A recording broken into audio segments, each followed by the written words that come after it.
Okay, here's a question. I've had this stuff for a while. I've used it, but not much of it. Is this stuff any good? It says that you wipe it liberally and allow to flash several minutes before uniform bluing indication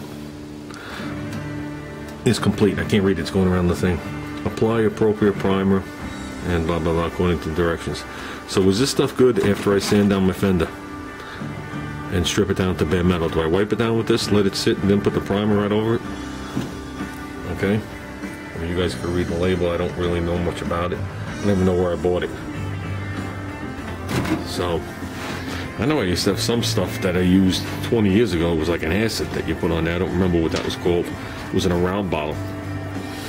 And here's another question, or another thing. Let me put this a little lower. I was telling you guys the other day about that rust proofing stuff I plan on putting on the backs of the fenders. This is what the stuff is. Bear in mind, this is relabeled in English.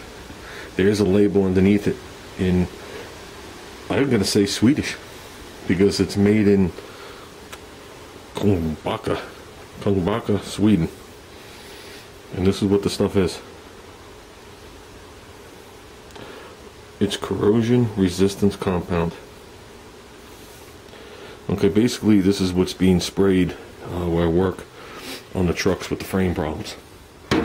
So if the frame has surface rust on it or rust on it, you flake off the rust and you encapsulate it in this. And supposedly it converts the rust or neutralizes the rust and totally encapsulates the frame so it won't rust anymore. Okay? Now, like I said, we spray this all the time. This stuff, I know, took special permits and licensing for us to spray it in the county we're in. Forget about the state we're in. So this stuff will be sprayed back where I work in the area, you know, where they say and whatever it is. But they say it's a black, thick, floating, preventative wear protection for unibody vehicles. I'm having a hard time reading it because there's a glare from the light across, and I'm trying to watch the camera. Free of solvent, good adhesion, water and moisture repellent, effective against road salt, dries slowly to a soft, waxy film. Now, I put this on the back of the trailer hitch when I bought my Corolla. That's a year and a half ago. Okay, and I still bump it with my leg and I still got a black line on it. But it's not wet if you touch it.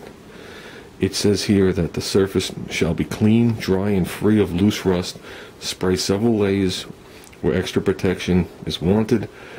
Remove splashes with white spirit or degreaser as soon as possible after treatment. Like I said, I'm having a hard time reading it. There's a little dent in the can and the light keeps getting me. Starts drying after approximately 24 hours depending on temperature and thickness. Application temperatures plus 15 degrees Celsius or 2 plus 25 degrees Celsius. So I'd have to look at the chart for that since I'm in Fahrenheit land. And then it says what it contains in there and all the other stuff. And if you look through, you can see the other label. The other label's not in English. So this is the stuff that I'm talking about. I mean, they say, it doesn't even say how much is in the can. When they relabeled it, I guess they didn't say. So, and this is putting a gun, very similar to the way you would spray rocket shoots, but rocket shoots, you screw the can on the bottom. This is poured like in, excuse me, into the can.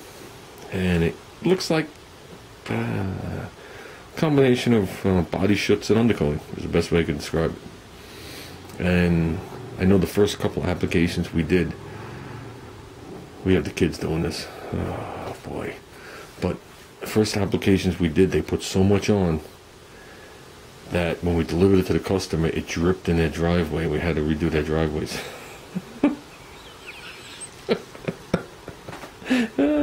Nothing like paying for cheap help.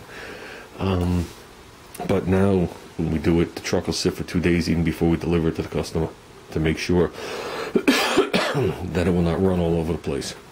But like I said, this stuff goes, you put the stuff on thick, it's got to be like 1/8 of an inch at least. And if you have any kind of patch panels, even flange type, your chances are you're not even going to see them.